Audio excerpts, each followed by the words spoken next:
لقد هلكت طاغية، هلك طاغية إيران، هلك طاغية الروافض الذين استباحوا دماءنا، دماء أهل السنة في سوريا.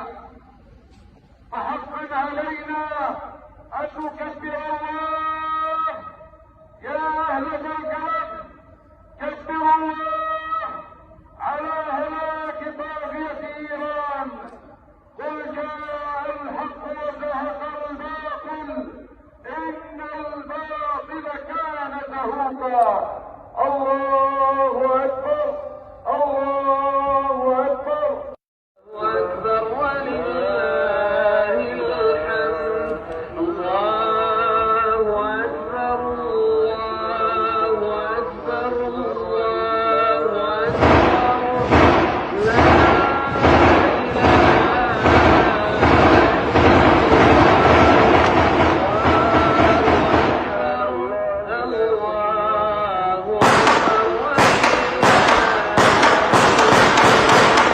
لا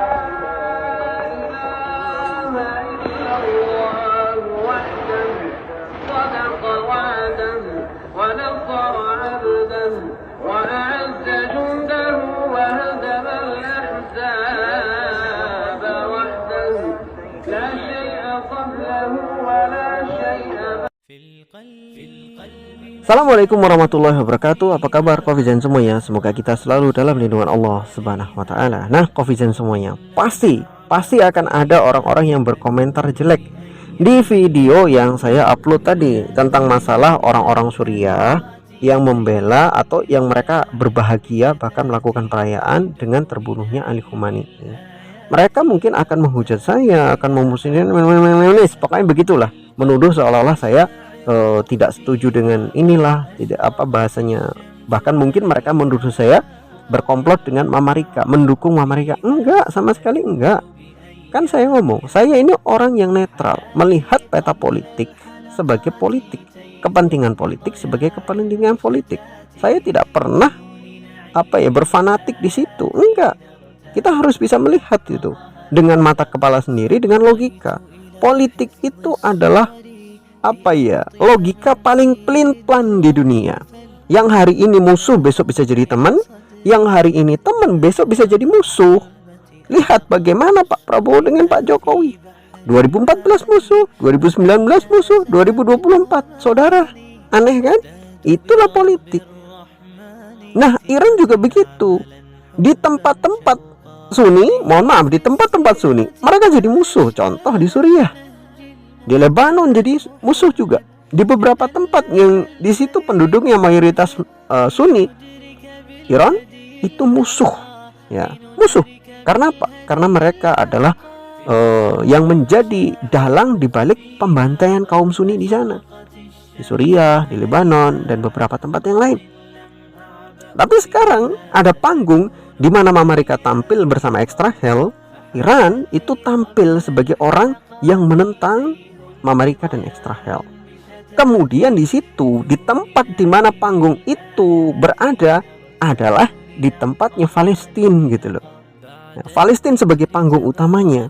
Maka seolah-olah kita melihat sekarang, Iran itu sedang membela Palestina karena mereka menganggap Palestina sebagai saudara. Enggak, ingat, mereka tidak pernah menganggap Palestina sebagai saudara. Mereka hanya melakukan kepentingan politik di situ karena memang panggungnya ada di situ, musuhnya sama, udah selesai gitu aja. Jadi kita membela juga harus lihat-lihat, itu saja petanya di situlah, udah selesai di situ. Kalau kita ngomong apakah kita membela mereka? Enggak. Apakah kita bahagia kalau misalkan Iran kalah? Enggak juga. Justru bahaya kalau Iran kalah gitu loh. Bahaya. Kenapa? Karena kalau Iran kalah, maka Mama Rika dominasinya akan semakin kuat di negara-negara Arab. Apalagi ketika kita melihat bangsa Arab sekarang pengecutnya naudzubillah itu. Arab Saudi bagaimana? Diem saja itu. Seperti makhluk yang betul-betul tunduk dengan Mama Rika. Seret sana mau, seret sini mau, ambil minyaknya mau, kasih hutang mau. Inilah Arab Saudi bagaimana? Tidak ada pembelaan sama sekali. Tidak punya harga diri di hadapan Mama Rika. Negara-negara Arab yang lain bagaimana? Sama saja. Jadi kalau kita melihat, justru kalau misalkan Iran ini runtuh gitu, Iran ini runtuh jatuh, ini juga bahaya juga bagi peta politik yang ada di Timur Tengah.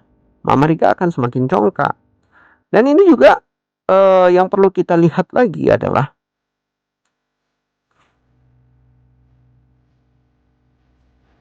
jadi teman-teman semua, sekali lagi saya tegaskan, tidak pernah mungkin bagi seorang muslim memihak kepada Amerika ataupun Israel.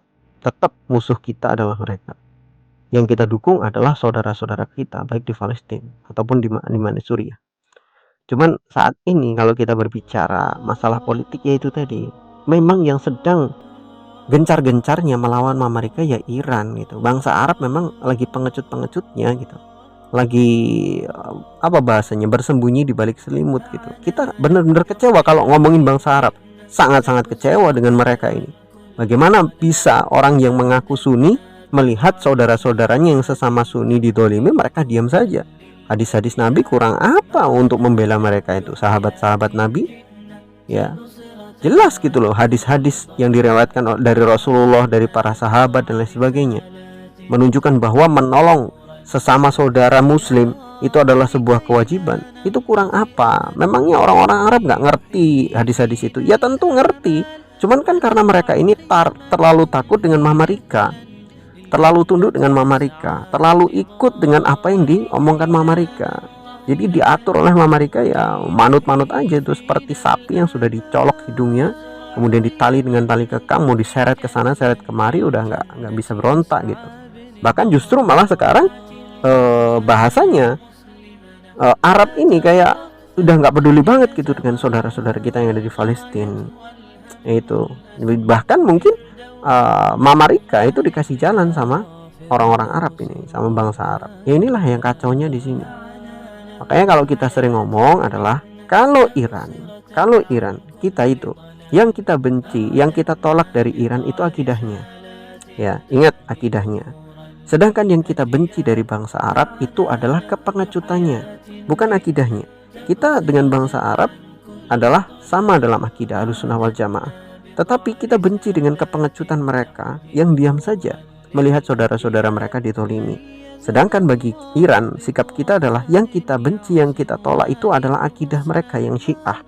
Tetapi untuk mereka mau membela Palestina, saudara-saudara kita, ya kita berikan apresiasi. Itu aja, selesai.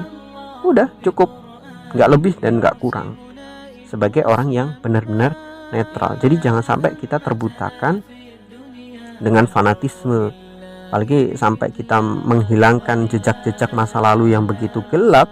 Kita nggak melihat lagi itu, ya kalau kita tertipu juga nanti ujung-ujungnya bisa saja negara kita jadi Suriah kedua kan. Ya memang itu pernah disampaikan oleh pembesar-pembesar Syiah. Mereka mengatakan bahwa Indonesia akan dijadikan Suriah kedua. Itu hati-hati juga, itu perlu kita pahami. Jejak mereka ini banyak sekali di dunia ini. Jadi kita nggak boleh menutup mata sebagian kita hanya karena masalah Palestina. Bukan, kita harus tetap melihat bagaimana aslinya mereka supaya kita nggak tertipu juga. Gitu aja, selesai udah. Wallahu a'lam bishawab.